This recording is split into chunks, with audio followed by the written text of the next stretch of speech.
ঠিকাদারি প্রতিষ্ঠানরা কিভাবে কাজ করে, কিভাবে কোন জায়গায় ফাঁকিবাজি করে, এই জিনিসগুলো বলবো। এই কাজটা হচ্ছে আপনার 0%, এই কাজটা এখনো 0%, মানে কোনো অগ্রগতি হয় নাই। দেবিদ্বার সেপারা থেকে গুনাইগড় মোল্লাবাড়ি পর্যন্ত একটা সড়ক আছে প্রায় 1 কিলোমিটার। এই কাজটা হচ্ছে সুলতান এন্টারপ্রাইজ, এই কাজটা হচ্ছে করছে, ওনারা এটা দায়িত্বপ্রাপ্ত। এটার কাজের অগ্রগতি হচ্ছে 20%। আসাদনগর খিরাইকান্দি সড়ক মেরামত, এটা হচ্ছে প্রায় 2 কিলোমিটার রাস্তা, এটা হচ্ছে ইএফ ট্রেডার, এটাও এখনো কাজ শুরু হয় নাই।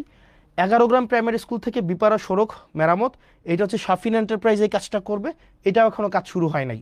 আর দেবিদ্বার থেকে পীরগঞ্জ হয়ে রসুলপুর একটা রাস্তা আছে, এটা হচ্ছে সোহেল এন্টারপ্রাইজ এটা করতেছে, এটা হচ্ছে প্রায় 1.5 কিলোমিটার রাস্তা, এটা হচ্ছে 30%। দেখেন, এটা হচ্ছে জিওবি মেনটেন্যান্সের আওতাভুক্ত। এই রাস্তাগুলা ইনশাল্লাহ খুব দ্রুততম সময় হয়ে যাবে। এগুলো হচ্ছে গভর্নমেন্ট মানে অলরেডি ঠিকাদারের হাতে পৌঁছাই দিছে। এবার আপনার এবং আমার কাজ হচ্ছে ঠিকাদার থেকে কাজ বুঝে নেওয়া। এবার আরও এই বিষয়গুলো নিয়ে কথা বলবো একটু পরে।